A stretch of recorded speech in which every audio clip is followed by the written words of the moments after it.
রামু, একটু তাড়াতাড়ি কর বাবা। আরে নিশ্চিন্তপুর অনেকটা পথ। ওদিকে আবার নবকুমারের লোকের আসার সময় হয়ে গেল। ওখানে এমন কি হল গুরুদেব যে আমাদের এখুনি যেতে হচ্ছে? কিছুই তো জানি না।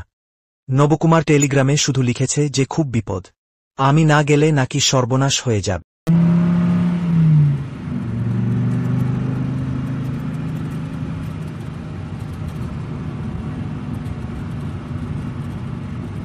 চল চল, নবকুমারের লোক গাড়ি নিয়ে চলে এসেছে, আর দেরি করা ঠিক হবে না।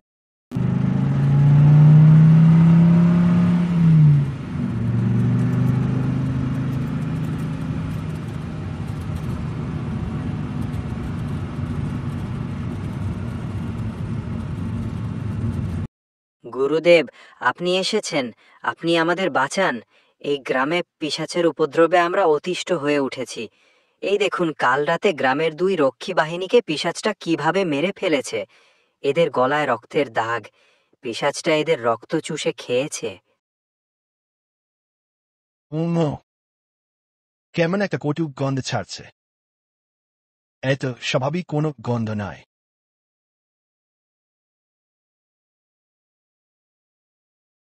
নিশ্চয়ই পিশাচটা আশেপাশে কোথাও ঘাপটি মেরে আছে।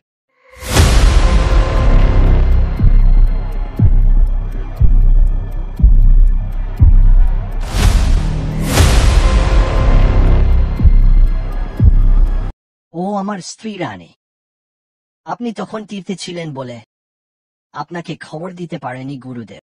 রামু, আমার জিনিসপত্র নিয়ে ভেতরে চল। আর পিশাচটাকে দেখেছে এমন একজন আমার সাথে এসেও কিছু কথা বলার আছে। সেদিন সন্ধ্যায় আমার মনটা খুব ডাকছিল গুরুদেব। কি হয়েছে দেখার জন্য আমি গোয়াল ঘরে যাই, কিন্তু সে দৃশ্য দেখে আমি বাকরুদ্ধ হয়ে যাই।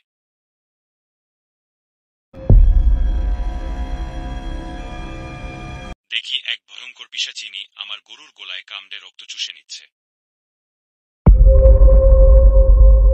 হঠাৎ সেই মেয়ে পিশাচটা আমায় দেখে পালিয়ে যায়। আপনি আমাদের বাঁচান গুরুদেব, না হলে পিশাচটা সবাইকে মেরে ফেলবে।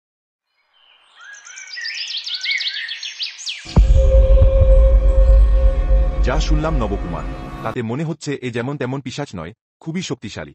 যদিও তোমাদের জমিদার বাড়িতে সে হানা দেয়নি, তবে দেবে যে না তা কিন্তু বলা যায় না। কারণ এ বাড়ির আশেপাশে আমি তার উপস্থিতি টের পাচ্ছি। তাই বাড়ির চারপাশে আমি মরণ গণ্ডি কেটে দিতে চাই। তার জন্য আমার কিছু উপাচার লাগবে। ও নিয়ে চিন্তা করতে হবে না, আমি সব আনিয়ে দেব গুরু। আর একটা কথা নবকুমার, আসার সময় দেখলাম শিব মন্দিরে তালা। মন্দির বন্ধ করে রেখেছ কেন?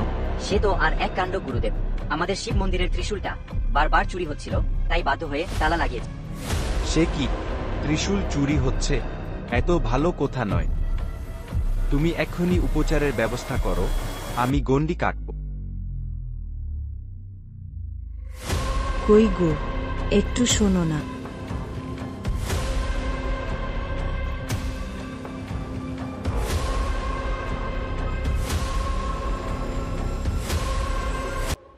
গুরুদেব, ঘরে গণ্ডি কাটতে রানীর একটু আপত্তি আছে।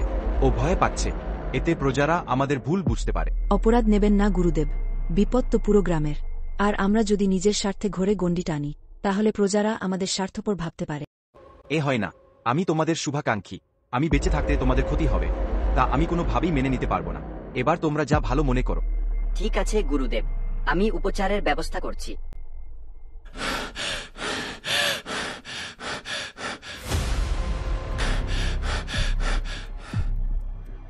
গুরুদেব, শীঘ্রই উঠুন।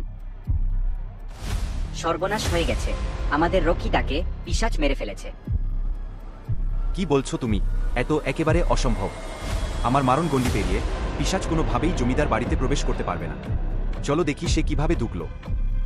গুরুদেব, কিছুই বুঝতে পারছি না, আপনার কাটা গণ্ডি পেরিয়ে পিশাচ কিভাবে রাজবাড়িতে প্রবেশ করলো। তুমি বুঝতে না পারলেও আমি ঠিক বুঝতে পারছি নবকুমার। পিশাচ এ বাড়িতেই আছে। রামু, আর দেরি না করে এক্ষুনি যজ্ঞের ব্যবস্থা কর।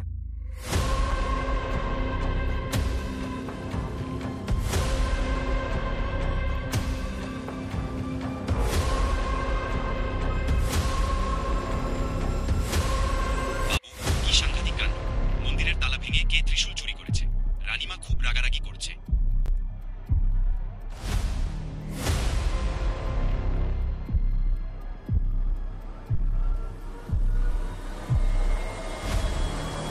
বন্ধ করুন, বন্ধ করুন, যজ্ঞ বন্ধ করুন। তা তো হবে না মা, পিশাচটা যতক্ষণ বেরিয়ে না আসে এই যজ্ঞ বন্ধ হবে না। আমার কথা শুনবি না, তবে এই দেখ।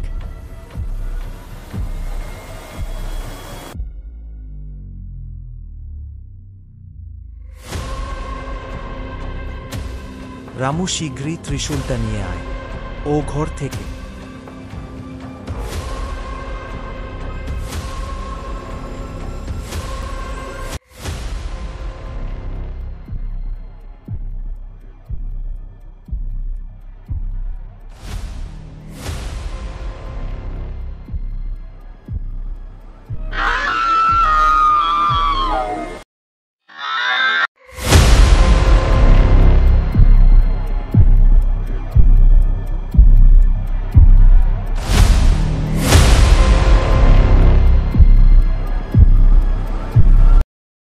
বকুমার, এবার আমাদের বিদায়ের পালা।